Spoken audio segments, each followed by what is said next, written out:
You are on air. Okay, I'd like to call the Budget Review Committee to order. It's February 28th, 2022. It's 7 p.m. and we're in the Aldermatic Chamber. Any Zoom links are found on the agenda. Will the clerk please call the roll? Alderman at Large Laurie Wilshire. I'm here. Alderman John Sullivan. Here. Alderwoman at Large Shoshana Kelly. Alderman Ernest Jetty. Here. Present. Okay. Alderman John Caffey. Present. Alderman at Large Michael O'Brien is present. And Alderman Richard A. Dowd. Present. So we have a quorum. Also in attendance are Alderman Patricia Clee and Alderman Derek Theobald. Also CFO John Griffin and Kim Kleiner. Chief. Oh, yes, and Chief Rock of NPD. Okay, thank you. First item is public comment. Is there anybody who would like to make comments about anything on the agenda this evening? Seeing no one, we'll move on. Communications. From John Griffin, Chief Financial Officer, Treasurer, Tax Collector. Reason Police Department, UFOPO contract, costing sheet correction. There being no objection, I'll accept the communication and place it on file. Unfinished business, There is none. new business resolutions. Before us this evening is R-22-008, establishing an expendable trust fund for 14 Court Street expenses funded by appropriations. Mr. Chairman, I'd like to make a motion to recommend final passage. Okay, the motion on the floor is to recommend final passage of R-22-008. Discussion? Director Kleiner, did you want to say anything about this, or are you here for something else?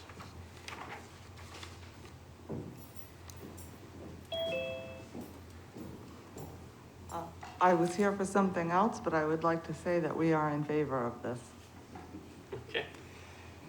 Is there any of the board that have any questions or concerns about, yes, Alderman Jetty? Yes, so,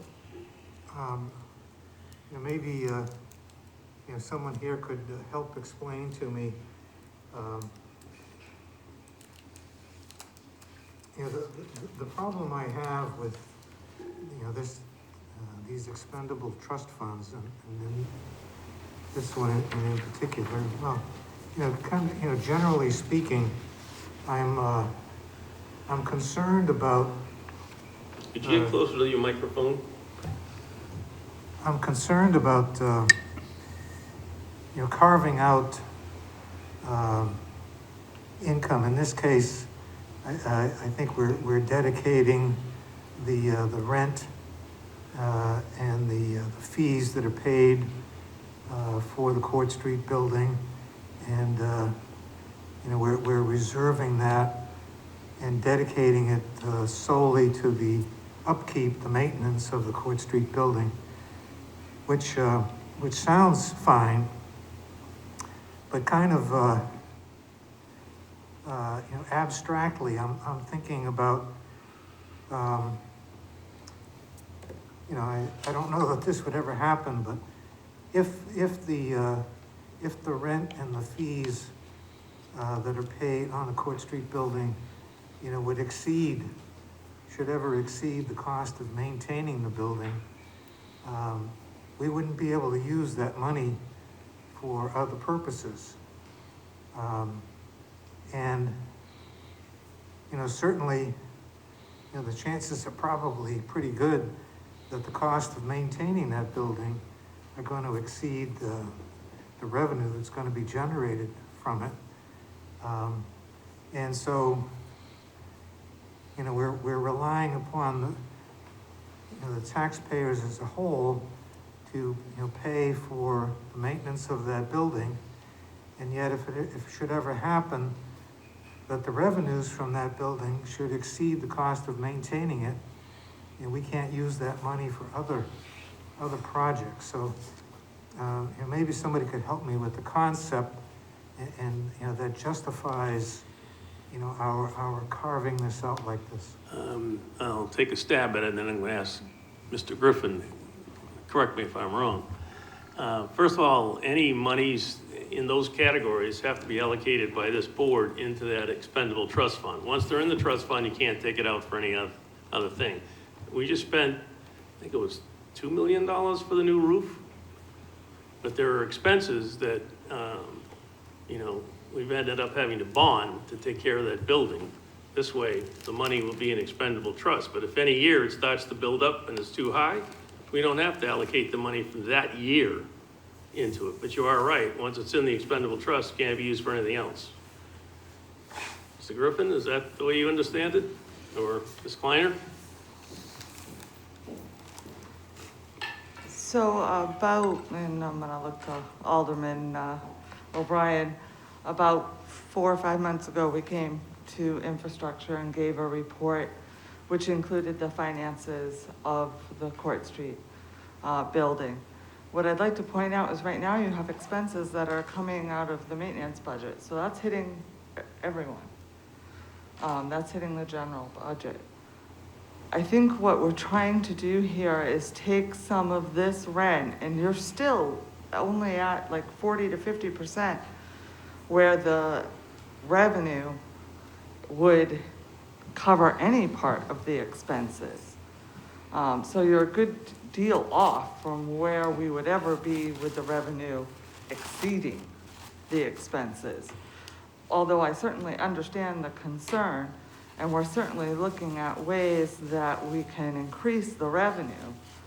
Alderman Dowd's correct. I mean, you just had a pretty costly expense with the roof replacement.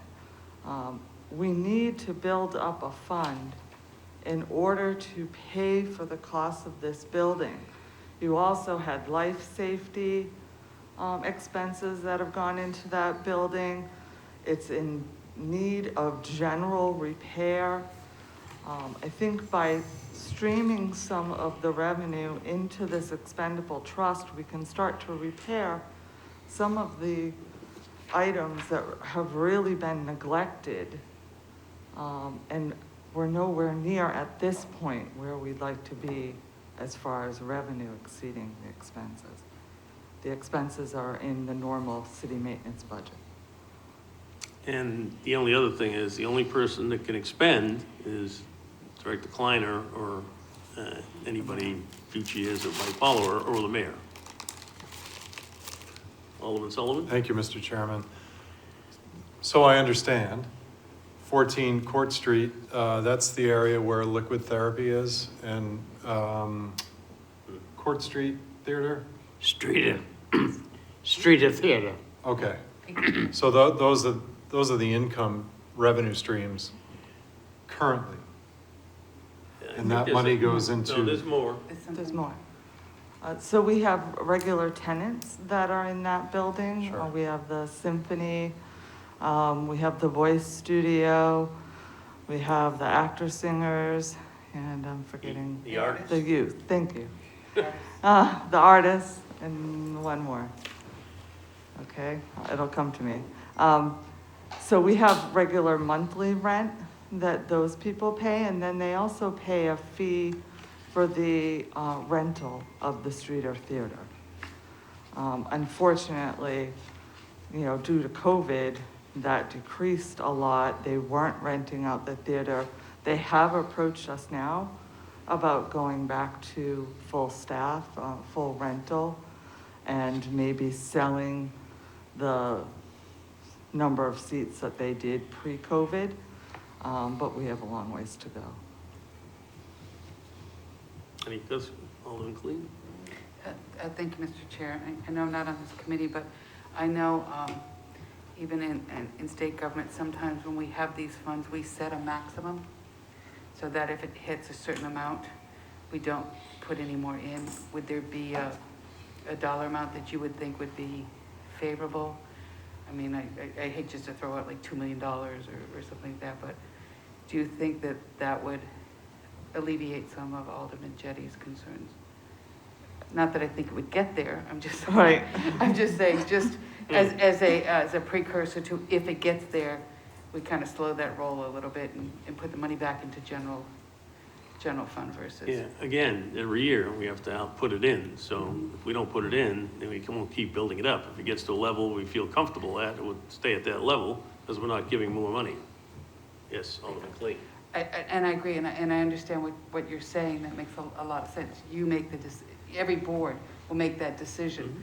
but this would kind of help the board to decide whether or not it was funded adequately, or, that's the only reason why I threw that idea out, but I know, I understand what you're saying. Based on the revenues, I don't think it's ever gonna reach like $2 million to do I a new know, roof. I just threw that number out, Right, and honestly, I mean, you have work around the building that's gonna start to become an issue. The walkways, we did work on the entrance to the studios, but a lot of that was done by Public Works, so they picked up a lot of that expense. Honestly, I'd like to see us get to a point, and we discussed this at infrastructure, where we really work on the building being self-sustaining. I just, at this point, you could put a $200,000 or a $250,000 limit on it. It's gonna take us a number of years to get there. We are working with a committee. We're talking to the tenants about what they think needs to be done to the Streeter Theater. And then you also have the Black Box Theater, which is gonna need significant work to get that to where it should be. So I honestly think right now, the revenue that would go into the expendable trust would only cover a fraction of the expenses. All said, Alderman Clayton, Alderman Kathy? Just a clarification, so I understand correctly. You're saying right now, the expectation is you would only spend 40 to 50% of the revenue back onto the building? No, excuse me, we probably only have about 40 or 50% of the expenses coming in as revenue. Oh, that you need to Right. repair, okay. And then, follow-up, I'm sorry. Mr. Chair. Go ahead, Thank you. follow up. I know that liquid therapy, has an agreement with the city. When does that end? And I assume the city is expecting that to help with the cost because you'll be collecting more revenue from that tenant in the future. Do you know when that deal expires? 2023. 2023, okay. And then just one more follow-up, if I may. Sure. Right now, the expendable trust has $0 in it, and then you would come to us to ask to put said money every year into that trust, is that correct? It would be a trust with $0 in it. I defer to CFO Griffin on how he intends to work the transaction. Okay, thank you, I appreciate There's it. nothing in the establishing this that's putting any money in it at this time. It's Right, I that's just where wanted it to would know come that. from, but it's not there. Right, and then they would come to the board, right? Okay, cool. Thank you, I appreciate it. Any other questions? Do you have a clarification, Mr. Griffin? John Griffin, CFO. With regard to this trust, we have a number of them. You're gonna see it in the budget that's upcoming. It's gonna simply say transfer to 14 Court Street Expendable Trust Fund. And how we have to do that, we can't take any revenue, tax revenue, rental revenue. Those are gonna be laid out in the budget in the revenue section. So what you're doing is you're appropriating an estimated amount of revenue. For example, the taxes on liquid therapy might be $6,000. We could add that to the amount. Director Kleiner was listing rentals, leases, et cetera. We'll add that all up and we'll position to the Budget Review Committee and then the eventual full board a certain amount to put the money in effective July 1st. So there might be a rental in the budget, rental income, other fees, as we mentioned, taxes. We can add that all up and put it in, but you're really appropriating the ability to spend out of that. That's the action that you take. And as Chairman Dowd indicated, we can, if it gets too high and we need it for other, the revenue for the other sources, we can back off it's not an exact science. You're not appropriating revenue. You're estimating the revenue and you're appropriating the ability to spend out of it for some of the things that Director Kleiner mentions. We also have an expendable trust fund for city buildings, which is, which we're fortunate to have to spend on the roof, the HVAC equipment, the sprinkler equipment, things like that. So the combination of these two would probably put that facility in much better condition and not siphon off of the regular building budget that's under the direction of Director Kleiner. Thank you. Yeah, we have quite a few expendable trusts, and hopefully Mr. Griffin and I can sit down and do a half-paragraph explanation of what each one is for, because there are a lot of them. Alderman O'Brien. Thank you. I really don't have a question, but more like a statement. I'm going to support this legislation. Over the years, I have gone to the Streeter Theater.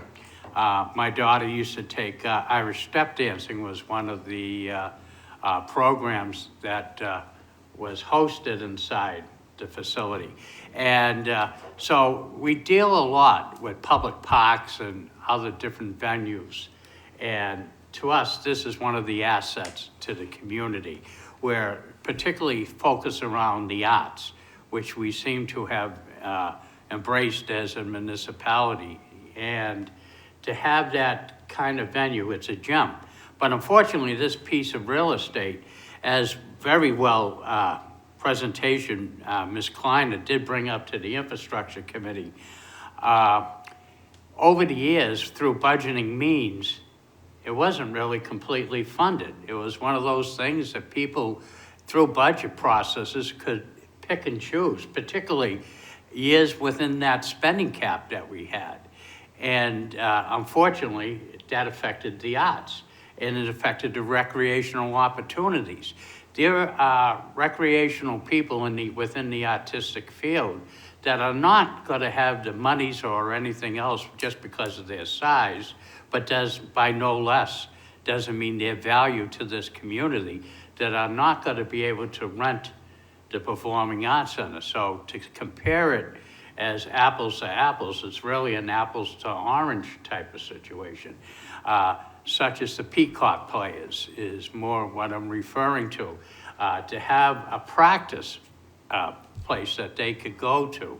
So I am going to support this. I think this is a wise decision. It puts it on the books. It allows them to take some of their money and put it into their own. You got to keep in mind, whenever you repurpose the building was originally built as a fire station that had horses running out of it. But when you repurpose a building, you still have remnants of the old building.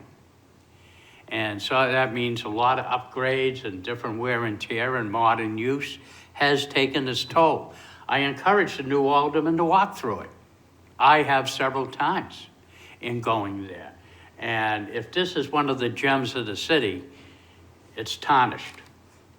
And I see this will go a long way to allow those within the community to have a format that particularly the kids, like I say, the dance studios and everything else like that, an opportunity, a building.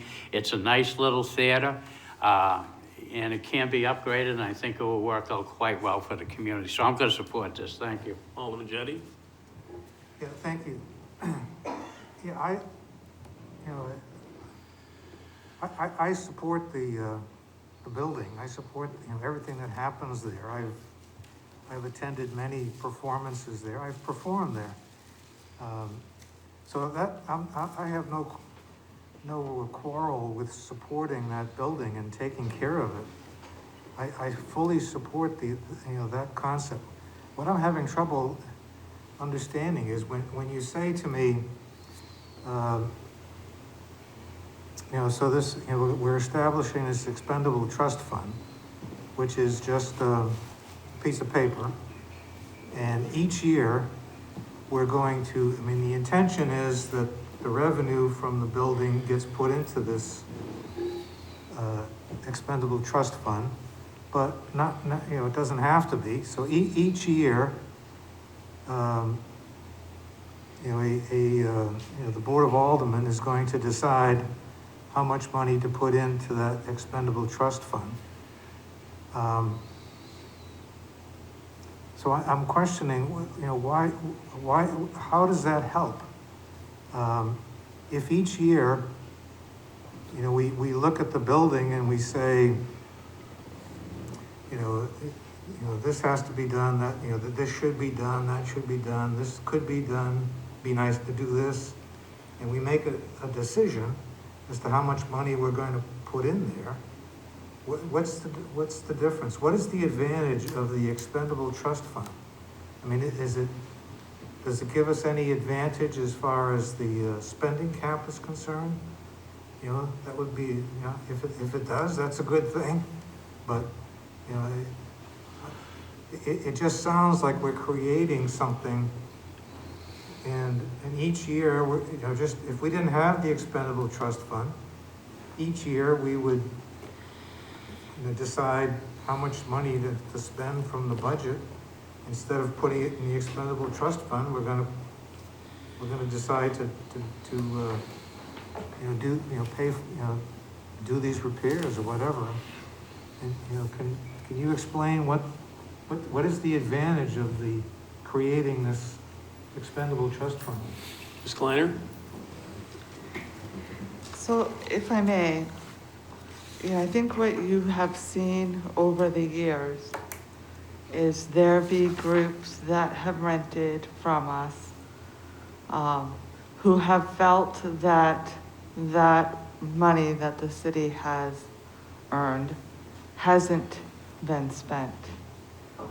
And the repairs that they have needed or they felt would benefit them and their participants hasn't come forth. So I think this does give them some sense that the money that the city is gaining in revenue will be spent on the arts and on their mission. So I think that's one thing, and I'd like to say that, it's also a selling point for us to hopefully attract other artists that will come in that will feel that there's some obligation or at least intent by the city to keep this building at a certain maintenance level that quite honestly they may not have seen in the past. It was years and years before we addressed the life safety issues, and that was a concern. So I think Mayor Donchis certainly did the right thing. I think there's a lot of firefighters sleeping a little better since we've done that. But I do think that this is part of the city's missions, right? We've all made a strive to help support the arts. We know it's important to a thriving community, and this is another step in doing that. These are small groups, and as Alderman O'Brien said, a lot of these groups support our children and arts in the future generations of the city. So I see it as us making a step forward in that direction. Well said, or follow on? Could I follow on? Yeah, so,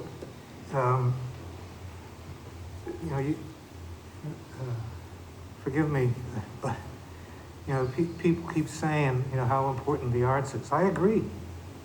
I don't think that's the issue here. The issue is, you're saying that we need a certain amount of money to take care of this building.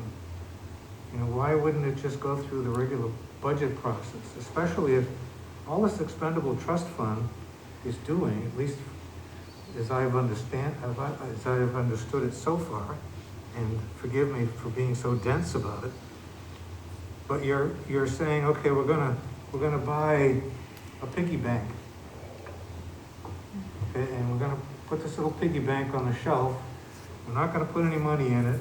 Each year, we're gonna decide how much money to put in the piggy bank in order to and the money in that piggy bank can only be used to maintain this building.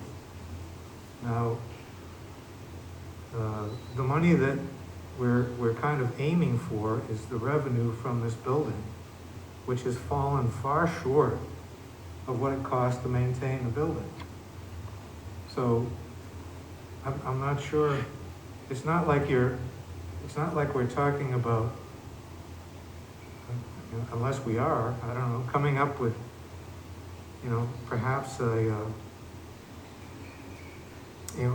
anonymous donor who will, give us $1 million to put in that expendable trust fund.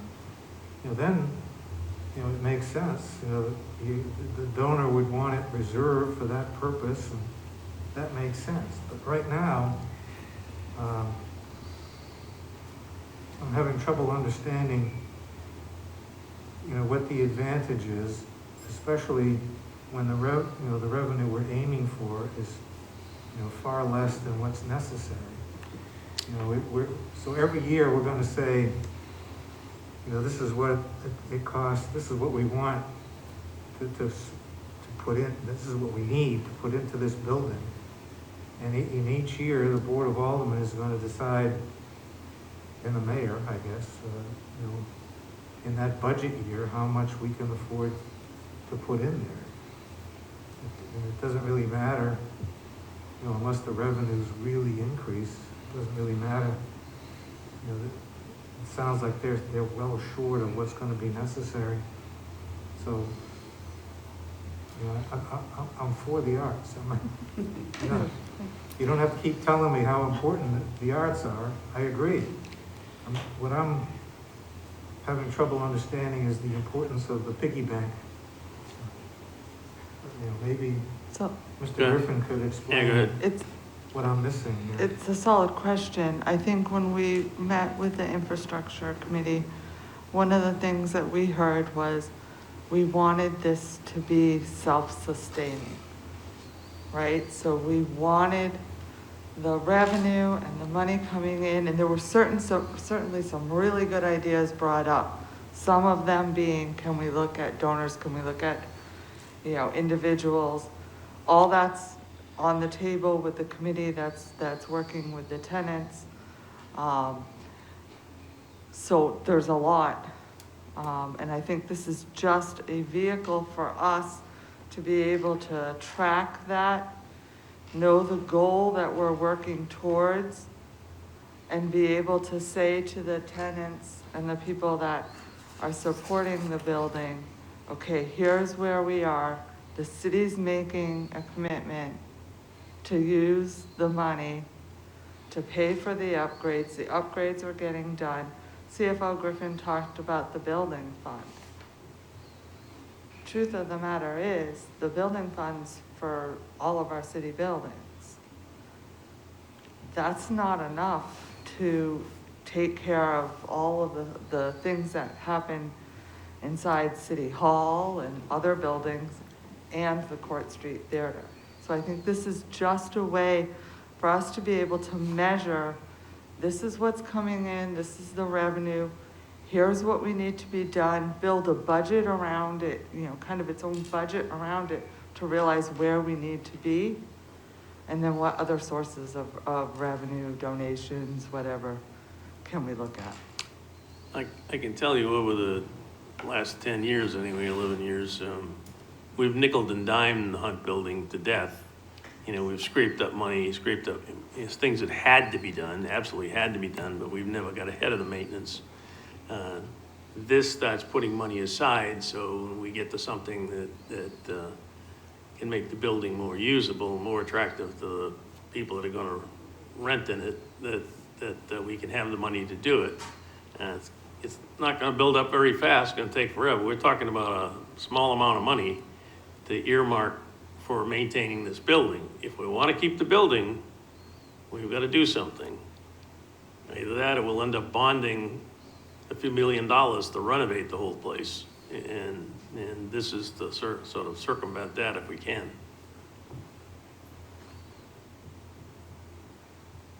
Any other questions, Alderman Cleen?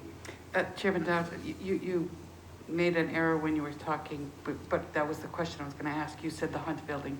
I think you meant the Streeter building. No, I was thinking the Hunt building. 'cause But it has a- that was my question, that was my question was, is the Hunt building in the same type of thing where we've kind of made it self-sustaining as much as possible? I know we do have to put some money in it for some really large things, but they can take in funds, they can do events and so on that help maintain that building. Would this allow that to happen as well for this particular, as I'm hearing you talking, I kept thinking the Hunt building, I think that's probably why you said the Hunt building. I Because think they also have an expendable trust in that, is that right, the Hunt building? they have, I think they have a nonprofit, specifically, but that was the idea that I was thinking. John Griffin, CFO. The Hunt Building is actually an interesting concept in that there's a special revenue fund where the design there is the revenues from the rentals and so forth come in as a revenue source, and then the expenses are underneath. That's in the budget under special revenue. The administrator of that building is a separate general fund budget, half-time of an individual that works under the leadership of Director Cummings. That building, when I first arrived in 2010, we put a lot of money in there to renovate that building, and that's an older building, and it needs tender loving care as well as money. But I'm not sure if that's, if anyone has come to you before that, but this wouldn't be applicable to that at this point, because the revenue coming in from the rentals goes into the special revenue fund. Special revenue funds need to be self-sustaining. So in the Court Street example, I'm not sure, as Director Kleiner says, I'm not sure all the costs will be covered by the rents. And we have had some issues with the, during the pandemic of a dampening of the revenue streams. Thank you. Just a quick follow-up. A quick follow-up. Yeah, thank you. We've established the housing expendable trust fund and so on, so we put money in, and we don't always want to take all of it out every year. We're going to kind of let it build up till we get to the point where we can actually really start doing something. Is that what the hope of this is to kind of build this fund up so that it can really then start to be self-sustainable, or do you think every year you will draw against it, whatever you put in? My thoughts on it, as Director Kleiner said, this is a dedicated funding source for the express purpose of doing probably much-needed maintenance, not capital investments, but much-needed maintenance. And what happens in any budget that's the city building budget, as Director Kleiner said, and it's got X hundreds of $1,000s in it, then choices are made. You know, do we fix something over at the 14 Court Street, or we do something at City Hall?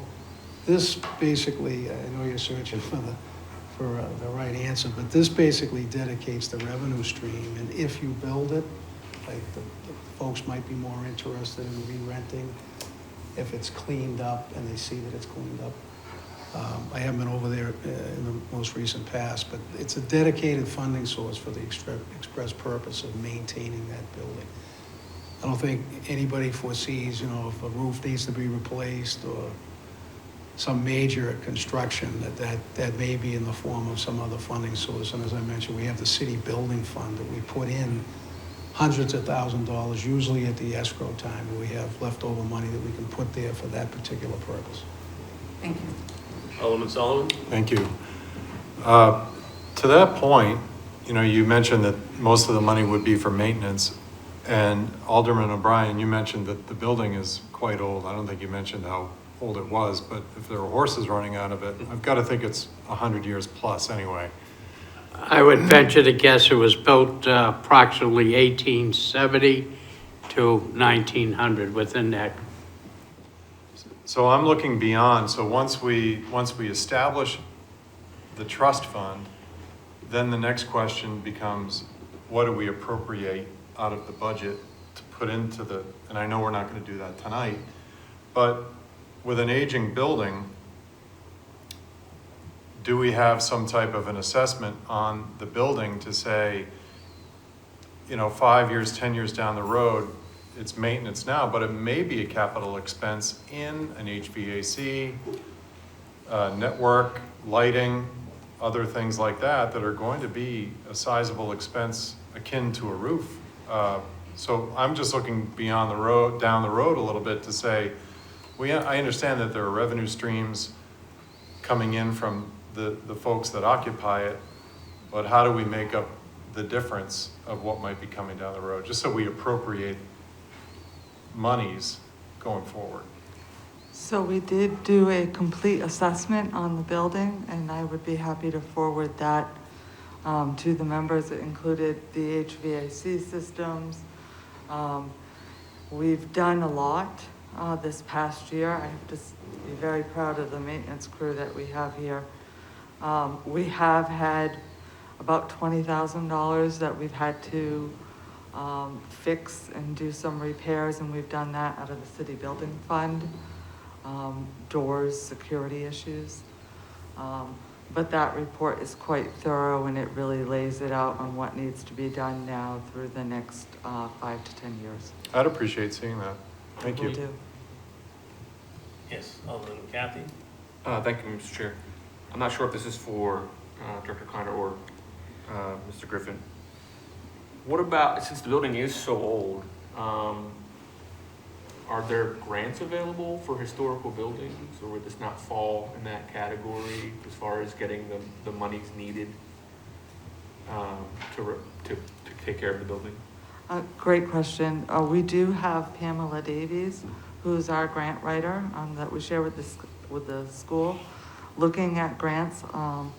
One of the items that we're looking at grants for first is the area between Court Street and the library, which is in dire need of repair, including some of the walkways around Court Street as well. Follow-up? Follow-up? We've mentioned maintenance a lot, but in the actual resolution, it doesn't read to me that there are restrictions. Are there restrictions in the expendable trust fund for how the money can be spent on the building? Or is it just whatever we deem necessary for the building that could go beyond maintenance? None that I'm aware of with an expendable trust. I mean, certainly we're looking at maintenance issues and upgrades to the building. But at this point, there hasn't been any discussion about using it for other purposes than that. But you could, theoretically, under this resolution. Okay. Then they might have to answer the Board of Aldermen. Right. Okay, yeah, that makes sense. And finance. And then final question. Yeah. Would it just be better to create a line item in the budget to get the monies that we need for the building, instead of trying to estimate out of what we think the revenue would be and then try to vote on putting that into, coming to the board, getting a vote, hemming and hawing over the numbers? Would it not just be maybe more expedient or easier to just, as we go over the budget, instead of getting, I believe Mr. Griffin alluded to the fact that he's afraid the building would get lost in all the other expenses we need. Wouldn't it just be easier to just create a line item so we just attack the building line item in the budget rather than creating the expendable trust? Or what would be the difference or advantages? So I'm gonna agree with Alderman O'Brien. I think we've tried to do that in the past. I think there are so many budget constraints, to be honest, that sometimes those things get cut to meet the needs of other things. I think you'll find there's more requests for spending in the budget than we actually end up approving. Thank you, I appreciate it. And those are the kind of things that get left by the wayside, unfortunately. So, any other questions? Alderman Clee? I just have a Three quick- times. Yes, I know. I just have a quick comment based on the analysis. I just wanted to kind of reiterate, it says the resolution states a non-binding intention of the current Board of Aldermen to make annual appropriations into this trust fund. So it doesn't mean that any year even has to have anything, No. but you're just really just setting it up. I just try to reiterate that. Yeah, we said that originally. No monies. Yeah. Alderman Tebow, did you have something you wanted to add? I had a comment and then a question. I just wanted to say that I love the arts. I love that building. When I was a kid, it was the Children's Museum. I probably went down that fire pole, 100 times. My question was, what is the current arrangement with liquid therapy? I guess I heard something, but I wasn't sure exactly what it is. Ms. Flanner? So the current arrangement is that liquid therapy pays the taxes, but not the rent on the facility. I do want to say that we are in negotiation with liquid therapy at the moment about some additional space that is really not useful to any organization currently at Court Street. So that will be brought before you shortly. But the idea was to allow liquid therapy the opportunity to build up their business. And that's a model that works very well in many communities. But they pay now the utilities and the water and so forth, and they pay the taxes. Thank you. All set? Thanks. Any other questions? So the motion before us is recommendation of the full board of final passage for R-22-008 for an expendable trust fund for 14 Court Street, expenses funded by appropriations. All in favor signify by saying aye. Aye. Opposed? Motion carries. Alderman O'Brien. Also before us this evening is R-22009, approving the cost items of a collective bargaining agreement between the National Board of Police Commissioners and the UFPO Local 645 professional employees of the National Police Department from July 1st, 2022 through June 30th, 2026. Mr. Chairman, I would like to make the motion to recommend final passage. Okay, the motion is for final passage of R-22-009. Is there anyone here that's going to be speaking to this? Good evening, Mr. Chairman and members of the Board of the Aldermen. Kevin Rourke, Deputy Chief, Police Department. Tonight I present to you a collective bargaining agreement between the National Police Commission and the UFPO Local 645. The contract is for 4 years. It's from July 1st, 2022 to June 30th, 2026. This union has 17 members in it. I'll just give you a little story about the union. 17 members of it. It's a civilian union with many of the members are civilian supervisors. The union is made up of some very talented people and important people in our building. In the union, we have 3 lawyers, our IT manager, our community policing coordinator, fleet maintenance supervisor, our radio communications city supervisor, 2 DV advocates, our records manager, building maintenance supervisor. Those are some of the members of the union. Just on note that the National Police Commission and I support this contract 100%. I think it's fair and reasonable. In the negotiations, they were very reasonable. Director Kleiner and Attorney Bolton were present for all negotiations. One of the big topics that the mayor and Director Kleiner recommended is the HMO give back, and without hesitation, they accepted that. I think the rest of the contract, some of it is some cleanup language, as you have all read, and then the wages of the 4-year contract. At this time, I'll open it up to any questions. Any of the committee members have questions for Chief? Excuse me, Chief tomorrow. Deputy Tomorrow, Chief. today's still Deputy Chief. I haven't made it yet. Any questions? Alderman Sullivan? Thank you, Mr. Chairman. Almost Chief Rourke. And maybe this might be a question also to the committee as well, but I know that you and I spoke about the insurance costs earlier today. Also, the retirement costs. I believe Alderman O'Brien, you mentioned in the last meeting that the state of New Hampshire is going to start to up their contribution to the pension. So I don't know if those numbers are reflected in here, or if those numbers have come down. Well, it's a little premature to say that. There's a Okay. legislative process.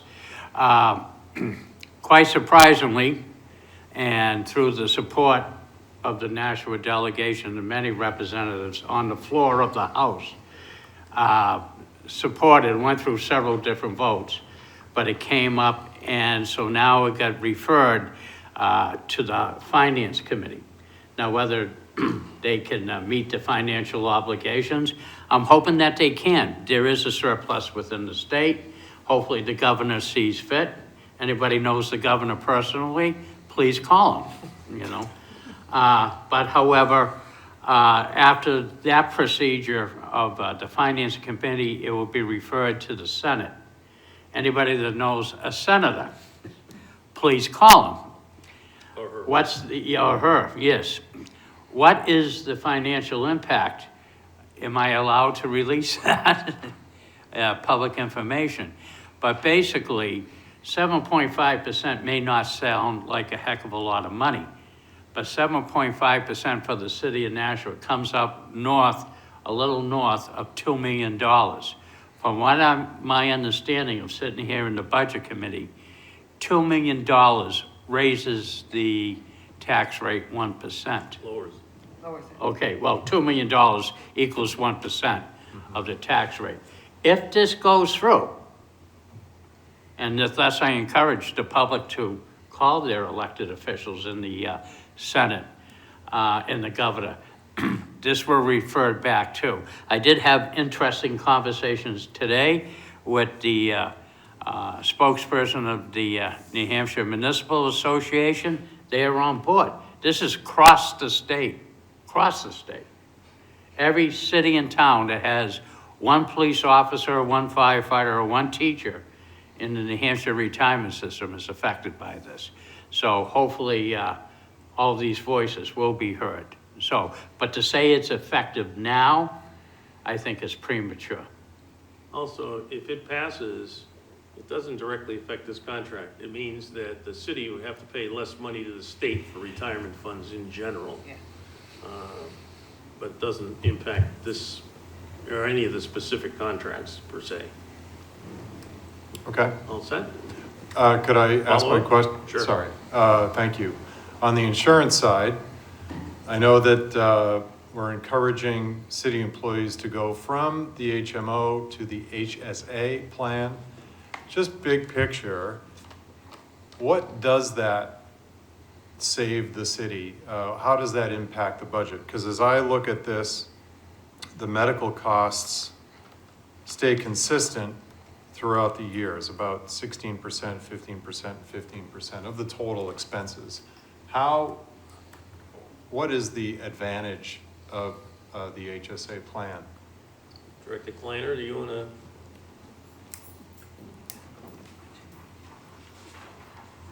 I know the teacher's contract's about $2.5 million. Yes, so you have, the city has a couple of things working right now. Right now, you have a redesign of the HMO insurance. And we are asking and encouraging unions to accept that as part of all negotiations.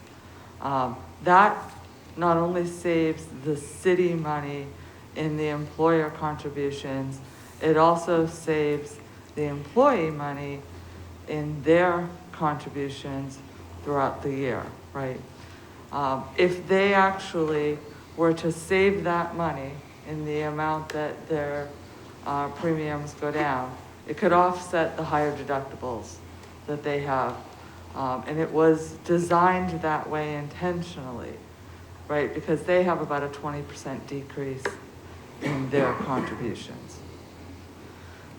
The other thing we're doing in these contracts is we're also encouraging people to go to the HSA.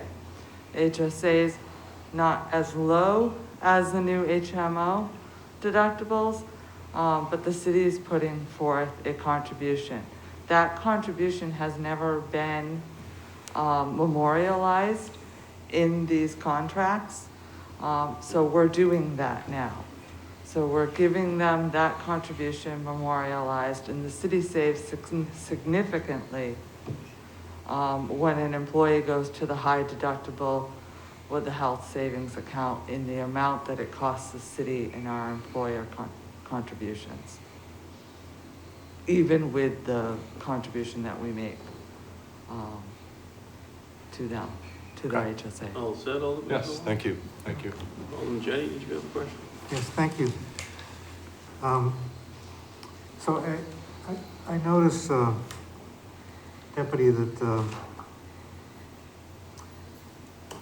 this, basically, as I read it, basically calls for, the first year, an increase of 2.75%, and then after that, 3%, which seems reasonable considering what we're hearing about about inflation currently.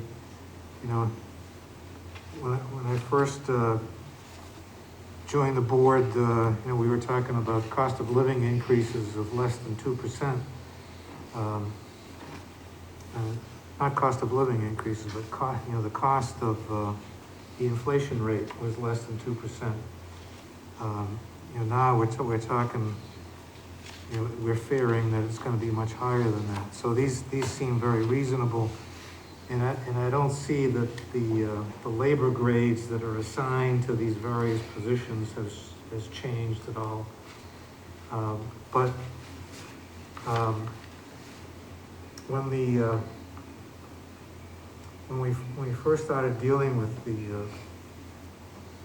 I remember specifically the fireman's contract, I was asking for information about, what we pay people compared to, other cities, other towns in New Hampshire and northern Massachusetts, just to get an idea that we're, are we paying an appropriate amount or less than that amount or more than that amount? And when the library trustees presented their contract to us, they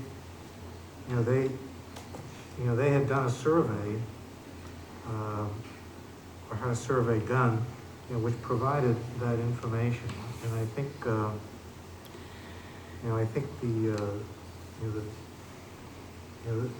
that is very helpful, that kind of information, just so that we can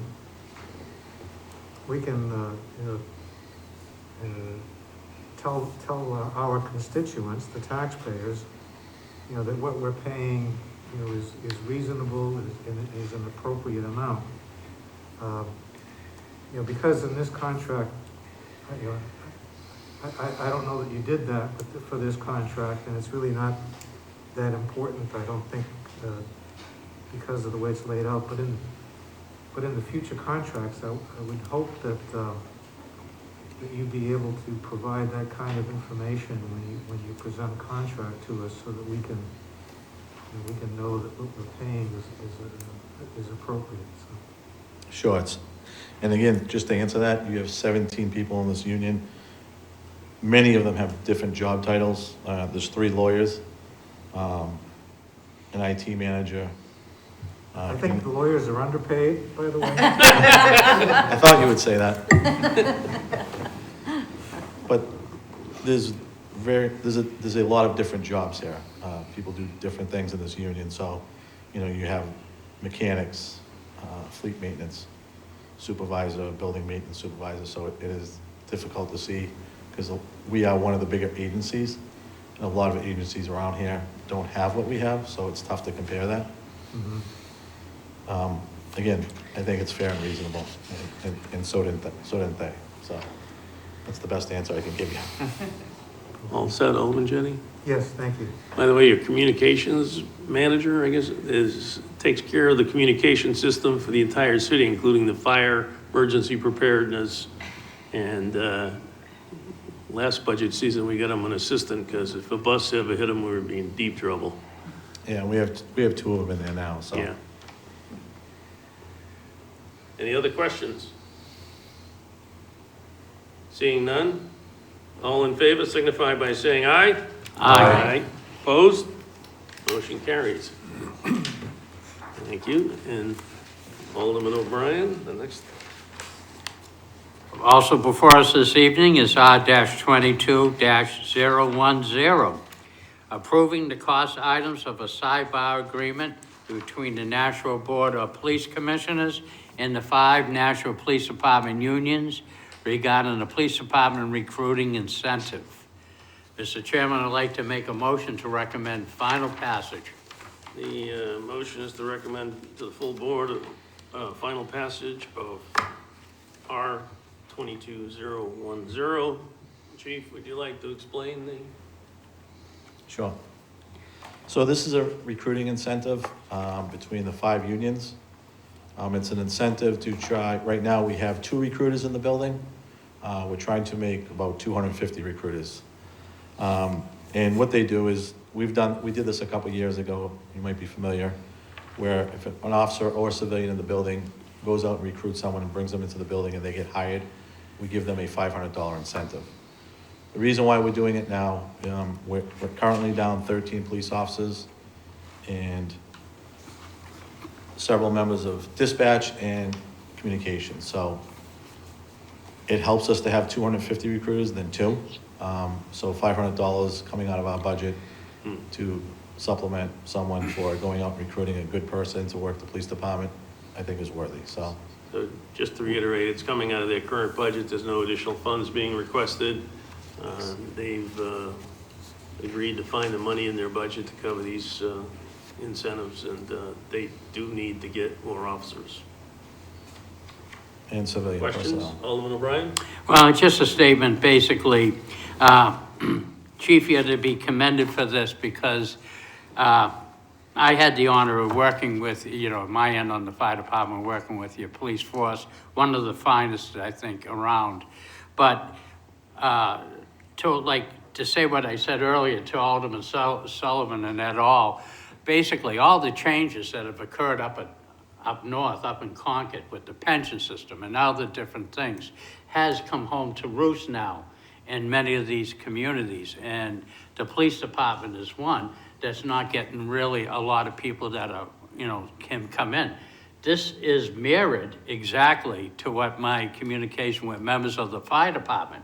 I remember when I took the exam to get on the fire department, I took it with a large, probably about 600 people.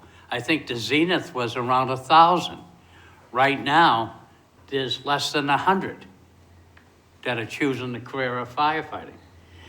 It's not that it's not popular, but remember the old adage, working for, a city type of job, well, the job stinks, but the bennies were good.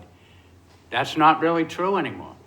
And the state has done a horrendous job with the pension system. They're looking at it that when they go to retire, they actually lose some money, So I think this is something that will help. I hope in the future you'll be able to get qualified people to keep our streets safe, and I commend you for doing this. It has my support. Thank you, Chief.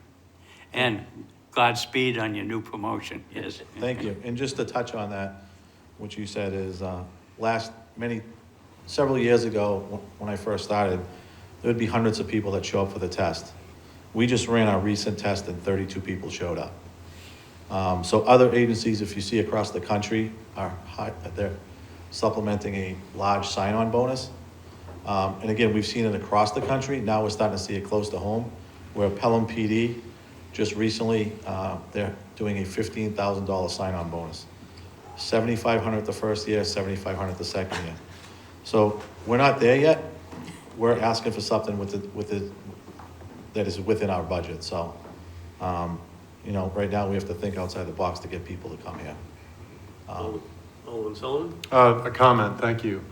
Really, just this is forward thinking, and really it multiplies, like you said, that you have 2 recruiters now on staff, and it essentially multiplies that to 250.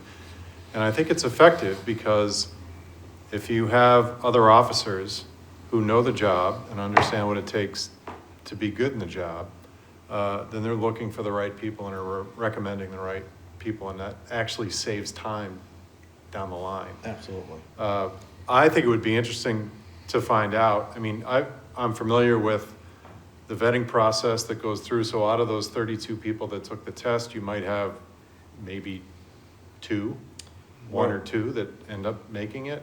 So we did 10 oral boards, first round of oral boards. That's the first stage. Yep, So we got 10 out of 32, yeah, just to move on past the oral, just to move on to the oral board. That means they passed the physical test and the written test. yeah. So it is difficult, and we're one of the top premier agencies around.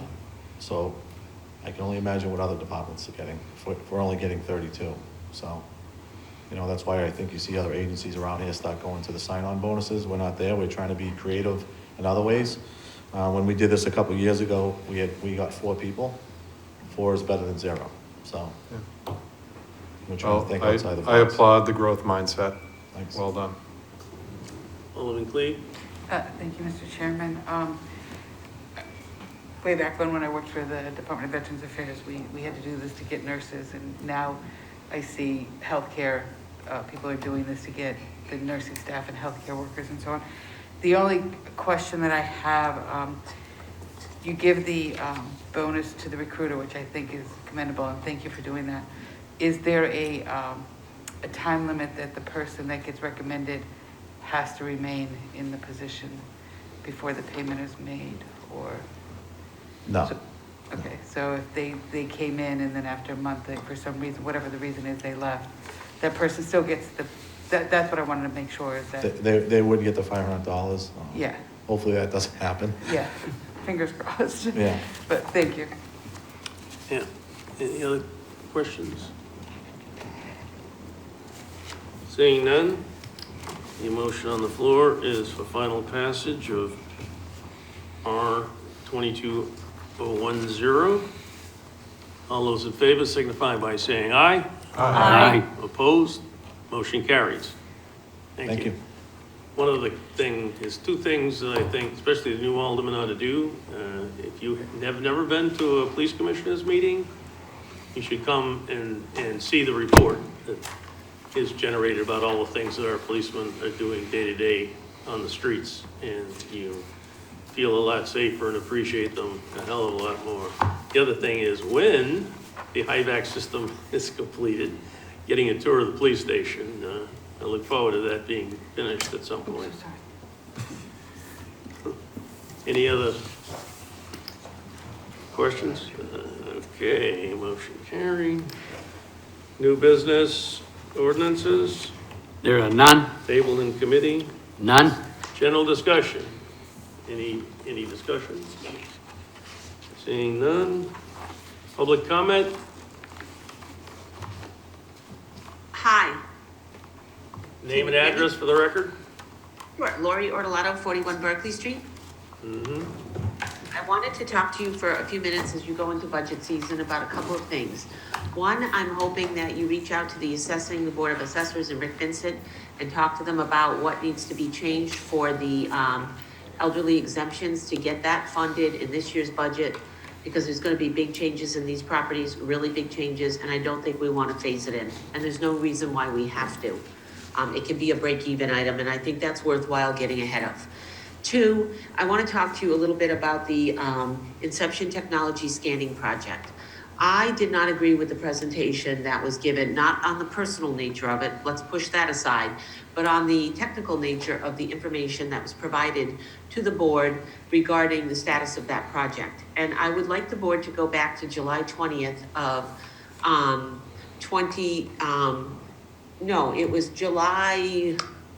I think 20th of 2020 or 15th of 2020, when it was presented to the Finance Committee.